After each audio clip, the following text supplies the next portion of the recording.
मित्रों, यह तो हम सभी जानते हैं कि मृत्युलोक पर जन्म लेने वाला कोई भी प्राणी अमर नहीं हो सकता, अर्थात उसे एक न एक दिन मरना ही पड़ता है। लेकिन क्या आप जानते हैं कि मरने के बाद आत्मा का क्या होता है, या मृत्यु के 24 घंटे के बाद आत्मा अपने घर वापस क्यों आती है और वह कितने दिनों तक अपने घर में रहती है? अगर आप नहीं जानते हैं तो मैं आपको बता दूं कि इन सभी सवालों का जवाब गरुड़ पुराण में विस्तार से बताया गया है, और आज की इस वीडियो में हम आपको यही बताने जा रहे हैं। नमस्कार मित्रों, दिव्य ज्ञान मार्ग चैनल पर आपका एक बार फिर से स्वागत है। मित्रों, गरुड़ पुराण में बताया गया है कि जब किसी की मृत्यु हो जाती है तो यमराज के दूत उसकी आत्मा को अपने साथ यमलोक ले जाते हैं, जहां उसके पुण्य और पाप कर्म का लेखा जोखा किया जाता है, और फिर 24 घंटे के अंदर यमदूत उस प्राणी की आत्मा को वापस उसके घर छोड़ जाते हैं।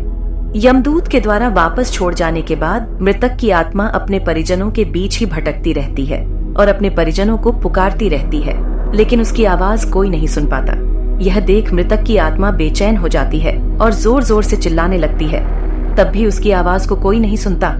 इसके बाद मृतक की आत्मा अपने शरीर में प्रवेश करने की कोशिश करती है, लेकिन यमदूत के पास में बंधे होने के कारण वह मृत शरीर में प्रवेश नहीं कर पाती है। इसके अलावा गरुड़ पुराण में बताया गया है कि किसी की मृत्यु हो जाने पर जब उसके परिजन रोते बिलखते हैं तो यह देख मृत आत्मा दुखी हो जाती है और वह भी रोने लगती है, लेकिन वह कुछ कर नहीं पाती और लाचार होकर अपने जीवन काल में किए गए कर्मों को याद करके दुखी हो जाती है। गरुड़ पुराण की मानें तो जब यमदूत मृतक की आत्मा को उसके परिजनों के बीच छोड़ जाते हैं तो उसके बाद उस आत्मा में इतना बल नहीं रहता कि वह यमलोक यात्रा तय कर सके। गरुड़ पुराण के अनुसार किसी भी मनुष्य की मृत्यु के बाद जो 10 दिनों तक पिंडदान किया जाता है, उससे मृतात्मा के विभिन्न अंगों की रचना होती है, और फिर 11वें और 12वें दिन जो पिंडदान किया जाता है, उससे मृतक की आत्मा रूपी शरीर का मांस और त्वचा का निर्माण होता है। और जब 13वें दिन 13वीं की जाती है,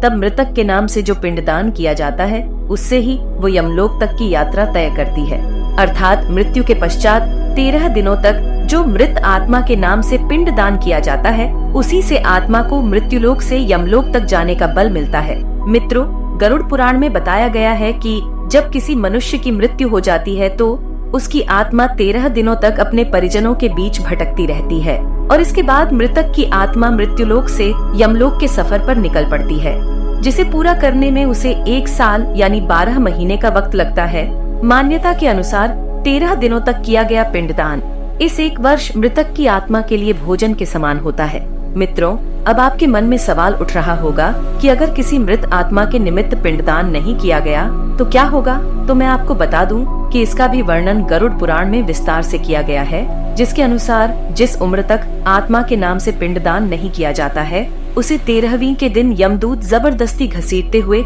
यमलोक लेकर जाते हैं, जिससे मृतात्मा को यात्रा के दौरान काफी कष्ट उठाना पड़ता है। इसलिए हिंदू धर्म में हर मृतक आत्मा के नियमित 13 दिनों तक पिंड दान किया जाना आवश्यक बताया गया है। इन सब के अलावा गरुड़ पुराण में यह भी बताया गया है कि 13वीं के दिन मृतक के नियमित परिजनों के द्वारा किया जाने वाला भोज कर्ज लेकर किया जाए तो मृत आत्मा को शांति नहीं मिलती। मृत आत्मा को इन बातों का बड़ा ही कष्ट होता है और मन ही मन सोचता है कि काश मैं अकेला ही ये कष्ट भोग पाता। साथ ही गरुड़ पुराण में यह भी बताया गया है कि जो मृतक के परिजन को कर्ज लेकर भोज करने को मजबूर करता है, ऐसे इंसान को यमराज कभी भी माफ नहीं करते और उसकी मृत्यु के बाद उसे कई तरह की यातनाएं देते हैं और फिर उसे वापस मृत्युलोक में भेज देते हैं। साथ ही गरुड़ पुराण में यह भी बताया गया है कि जो मनुष्य जीवित रहते पुण्य कर्म करता है, उसे यमदूत मृत्यु के 13 दिनों बाद अपने साथ यमलोक ले जाते हैं, और ऐसी आत्मा को मृत्युलोक से